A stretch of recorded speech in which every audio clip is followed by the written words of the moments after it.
Dear student of class 9th, Luminous Academy. Today we are going to just start your next session with remainder theorem. What is the remainder theorem? Before going to starting this exercise, we have to some process, some adoption of the remainder theorem. What is our adoption? What is our process in a remainder theorem? Remainder theorem is nothing new. You are doing in a previous classes. Just इसको थोड़ा सा algebraic expression पे student आपको समझना है कि ये कैसे क्या होगा। आप यहाँ पे नॉर्मली देखते हो कि अगर मैं 10 को 4 से डिवाइड करता हूँ, 10 को 4 से अगर डिवाइड करता हूँ तो ये 2 टाइम करता है। 4 2 जा 8, 2 इस पर डिवाइड आता है। एक दूसरा नंबर लेते हैं क्योंकि 2 और 2 दोनों सेम हो जाएगा। तो सपोज हम 11 ले लेते हैं तो रिमाइंडर आपका कितना आ जाता है? 3 आ जाता है।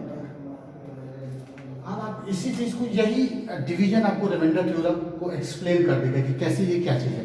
आप यहाँ पे देखो 11 is what? 11 is the dividing. 11 is the dividing. This 2 is what? This is the questions. This 3 is what? Reminder. And this 4 is what? Divider.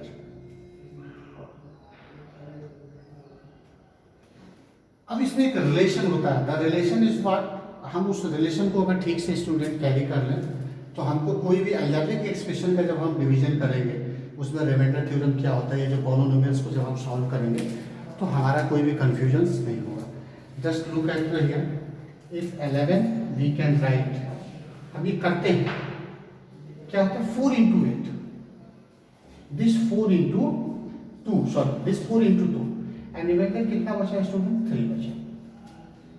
अब हम एल्जेब्रिक एक्सप्रेशन करते हैं कि अगर यही प्रोसेस हमको एल्जेब्रिक एक्सप्रेशन पे करना होगा तो हम कैसे करेंगे। एल्जेब्रिक एक्सप्रेशन पे करने के लिए सबसे पहले हम पॉलिनोमियल समझते हैं कि पॉलिनोमियल्स क्या होता है। आपने बहुत सारा एक्सप्रेशंस, एल्जेब्रिक एक्सप्रेशन को आपने सॉल्व किया हुआ है क्लास 8 में। पॉलिनोमियल्स वो एल्जेब्रिक एक्सप्रेशंस होते हैं जिसमें वेरिएबल्स होता है।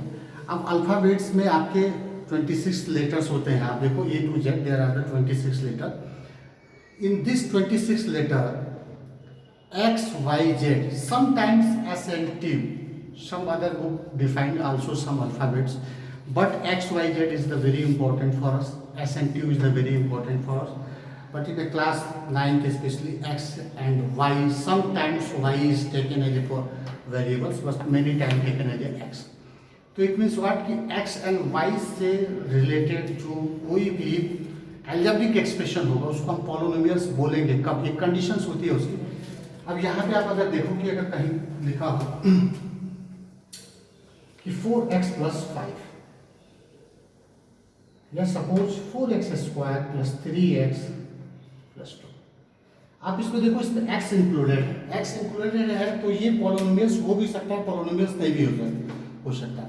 अब ये when it will be polynomials, when it not be polynomials, there is some guidelines given by some textbook कि when it will be polynomials. It will be polynomials when the exponent, the power of the x, the power of this x.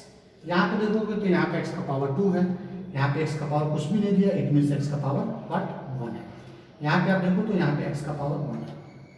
तो अगर ऐसा कोई भी algebraic expression है जिसमें जो variables है x या y या z, sometimes s and t भी हो सकता है, तो आपको जब इस एल्जेब्रिक एक्सप्रेशन में जो पावर होता है, जो एक्सपोनेंट होता है, अगर वो होल नंबर है, इट मीन्स क्या है? वो होल नंबर है, तो वो एल्जेब्रिक एक्सप्रेशन आपको क्या कहलाएगा? वो एल्जेब्रिक एक्सप्रेशन आपको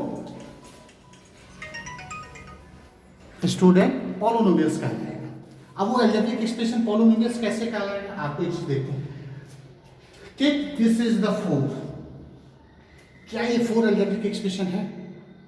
नॉर्मली देखने से लग रहा है कि this 4 is not a algebraic expression, sorry this is not a polynomials. क्या ये 4 पॉलिनोमियल्स है?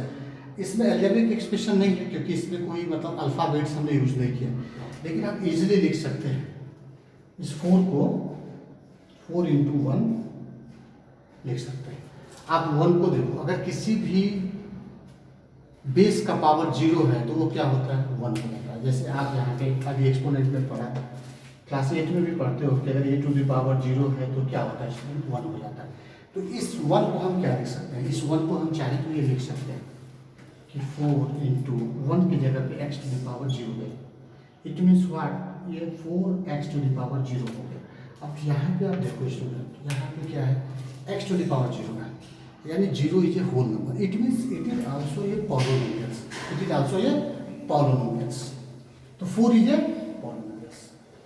तो आपने अभी देखा कि 11 जो है, 11 इज आल्सो ए पॉलिनोमियल्स। तो जो नॉर्मल डिवीजन आप क्लास 6 में, 7th में, 8th में करते हो, उसी चीज को आपको क्लास 9th में थोड़ा अपडेटेड फॉर्म में दिया हुआ है। यानी वो जो आपने किया वो पॉलिनोमियल्स के एक्सप्रेशन में किया, सेम पॉलिनोमियल्स के एक्सप्रेशन हमको यहाँ पे क्या करना है कि सॉल्व करना है। अब सेम पॉलिनोमियल्स का एक्सप्रेशन हमें सॉल्व करना है, तो अगर हम 11 को हम क्या ले लें, पॉलिनोमियल्स ले लें। यहाँ पे दूसरा एक मैं फॉर्म आपको समझा रहा हूँ, दिस 11 इज ए पॉलिनोमियल्स, इसको px लिखते हैं। What we are writing, this is the px। और जो डिवाइजर है अपना डिवाइजर क्या है, this is the 4 is our divisor. This 4 can be written in the form of the gx। ये स्टूडेंट क्या हो जाता है, डिवाइजर हो जाता है।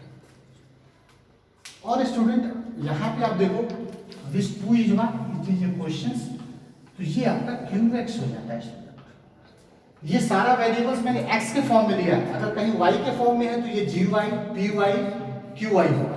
और रिमाइंडर क्या होगा स्टूडेंट, जो 3 यहाँ पे बचा है रिमाइंडर, ये आपका rx होगा। तो अगर इस एक्सप्रेशन को आप देखो, अगर इसी एक्सप्रेशन को अगर हम पॉलिनोमियल्स के फॉर्म में लिखना शुरू करें, जो आप मैथमेटिकल एक्सप्रेशन आप करते हो, arithmetical expression of the previous class में, तो this 11 is what, this is px, this is px। तो px can be written in the form of the 4 into 2। 4 is what? Divisor, that is our gx into। अब आपने देखा student कि आपने 2 लिया है, 2 is what? In your this calculation 2 is the qx, so just you can write it qx plus आपने क्या लिया स्टूडेंट, रिमाइंडर जो आपका बचा rx 3, तो 3 is what, this is our rx। तो this is the reminder theorem. इस reminder theorem का एक और पार्ट होता है, देयर इज वन पार्ट। अब what we are saying, suppose 11 की जगह पे अगर आपको 12 मिलता तो उस कंडीशन में आपको क्या मिलता,